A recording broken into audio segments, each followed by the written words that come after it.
कश्मीर में रैटले hydro electric power project को लेकर विवाद लगातार जारी है। एक तरफ जहां जो hydro electric power project company है उसकी तरफ से जो है बीजेपी एमएलए पर आरोप लगाए गए, वहीं बीजेपी की तरफ से कहा गया है कि आरोप निराधार हैं। बात करने के लिए हमारे साथ बीजेपी विधायिका शगुन परिहार मौजूद हैं। शगुन जी, जो कंपनी है, एग्जीक्यूटिंग कंपनी है, उनके जो ऑपरेशंस हेड हैं उन्होंने यहाँ तक ही कह दिया है कि अगर इंटरफेरेंस जारी रहा तो हम जो है प्रोजेक्ट को हॉल्ट करना पड़ेगा।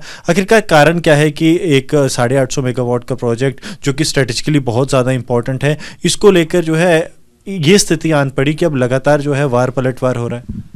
देखिए, सबसे पहले ये बता दूं कि पावर प्रोजेक्ट बीजेपी ने लाए किश्तवाड़ में, और पावर प्रोजेक्ट हम चाहते हैं कंप्लीट हो, but not at the cost of security of people. वहाँ पे आपने देखा ही होगा, हाल ही में आपको पता चला होगा कि वहाँ पे वो लोग रह रहे हैं जिनकी एफिलिएशन टेररिस्ट ऑर्गेनाइजेशंस के साथ है। वो लोग रह रहे हैं जो 10-10 साल पाकिस्तान रह के आए हैं। वो लोगों को काम मिल रहा है जिनकी फैमिली में कोई ना कोई जो है active terrorist, as a active terrorist काम कर रहा है। तो अगर उस कॉस्ट पे जम्मू कश्मीर में हमारे लोगों को स्टेक पे रख के प्रोजेक्ट बनता है, और मुझे लगता है ये नेशनल सिक्योरिटी का इशू होना चाहिए कि वहाँ पे किन लोगों को एम्प्लॉयमेंट दी जा रही है, किन लोगों को कॉन्ट्रैक्टरशिप को प्रमोट कर रहे हैं वो। और पर्टिकुलरली मैं कह दूं कि इसमें पीडीपी का इंटरेस्ट जागृत हो जाता है, एनसी का इंटरेस्ट जागृत हो जाता है, जबकि उनका मसला ही नहीं होना चाहिए इसमें। आज वो एलिगेशन लगा रहे हैं कि हमारे जो लोग हैं बीजेपी के, वो करप्शन में लुप्त है।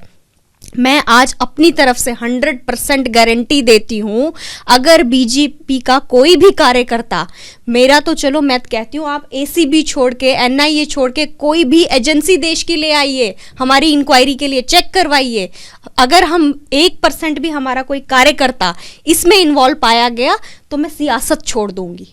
लेकिन बिना वजह बेबुनियाद इल्ज़ाम लगा रहे हैं। आतंकवादियों की जब बात आ रही है, पाकिस्तान की जब बात आ रही है, तो आप बीजेपी वालों को पकड़ रहे हैं। मुझे तो महबूबा जी की मानसिकता पे हैरानी हो रही है कि वो किस तरह की बातें कर रही हैं। ये जो चिट्ठी आई है, जो लेटर लिखी गई है, इसमें दो चीज़ें हैं। एक तो कुल 29 लोगों के नाम हैं जिनमें 3 टेरर लिंक केसेस हैं, बाकी 26 जो हैं वो अलग अलग केसेस हैं, जिसमें कोई एनडीपीएस का केस है, कोई यूनियन की एफआईआर है, वो केसेस शामिल हैं। उसके अलावा जो अब कंपनी ये बता रही है कि ये जो वेरिफिकेशन पुलिस की तरफ से की गई, इसकी रिक्वेस्ट उन्हीं की तरफ से आज से 1 साल पहले की गई थी, और रिप्लाई में उन्होंने कहा है कि हम वर्कर कोई हटा नहीं रहे हैं, हम इन पर निगरानी रखेंगे। देखिए, सबसे पहले मैं ये बता दूं, जो रिट्रेंचमेंट उन्होंने की, अगर पुलिस भी उनको कह रही है, एजेंसीज उनको कह रही हैं, तो उन वर्कर्स को ये क्यों नहीं निकाल रहे हैं जो आतंकवाद में मुब्तला हैं? उन लोगों पे ये क्यों नहीं कार्रवाई कर रहे जिनके कहीं ना कहीं तार जो हैं पाकिस्तान से जुड़े हुए हैं? एक गरीब मजदूर जो दिहाड़ीदार है, अगर वो सुबह से शाम तक काम कर रहा है, आप उसको निकाल रहे हैं बिना किसी नोटिफिकेशन के, और आप कह रहे हैं कि हमने आरएलसी जम्मू को बोला। आप मुझे बताओ, जो दिहाड़ीदार मजदूर है वो किश्तवाड़ से जम्मू कितनी बार आएगा? अब मजदूरों के हक की बात हम नहीं करेंगे तो कौन करेगा? तो अभी जो है, अब क्या जिस तरह से उनके बार बार बयान आए कि अगर ऐसा ही जारी रहा, क्योंकि देखिए आप, उन्होंने वहाँ पे नाम आपका नहीं लिया, लेकिन उन्होंने कहा कि बीजेपी एमएलए जो हैं वो हरास कर रही हैं, अगर ऐसा ही जारी रहा तो हमें जो है ऑपरेशंस हॉल्ट करने पड़ेंगे। स्ट्रेटेजिकली बहुत ज़्यादा इंपॉर्टेंट प्रोजेक्ट है, तो इसको लेकर क्या अब आपने भी जो है हाईकमान से बात की है कि कैसे जो है केमिकल सोल्यूशन निकले, कि अगर काम तो एटलीस्ट ना हिट हो? देखिए, हम चाहते हैं प्रोजेक्ट बने, शायद इसीलिए हमने बार बार उनको समझाया कि उन लोगों को इन्वॉल्व, जो लोग मिलिटेंसी, जो लोग टेररिस्ट एफिलिएशन से लिंक्ड हैं, जिनके आतंकवाद से तार कहीं ना कहीं जुड़े हुए हैं, आप उनको बाहर करिए।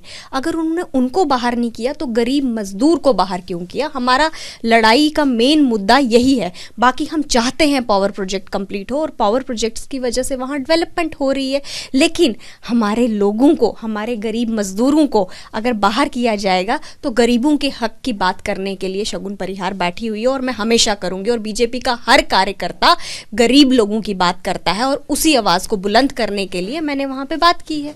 जो उनके एग्जीक्यूटिव काफ़ी ज़्यादा वोकल हैं, क्या उनको, आपको लगता है कि कोई पॉलिटिकल बैकिंग है, यही कारण है कि लगातार आपके खिलाफ वो बोल रहे हैं? पॉलिटिकल बैकिंग भी हो सकती है और पाकिस्तान की बैकिंग भी हो सकती है।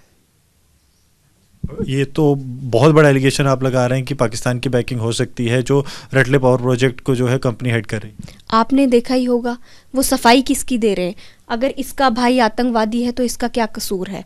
आप बताओ, मजदूर का क्या कसूर है जिसको आप बिना किसी 6 महीने का प्रियर नोटिस देना होता है, बिना किसी नोटिफिकेशन के आप मजदूर को बाहर कर रहे हो, उसका क्या कसूर है? आतंकवादियों के हक की गवाहियां तो आप दे रहे हो, उस गरीब मजदूर के हक की गवाही कौन देगा?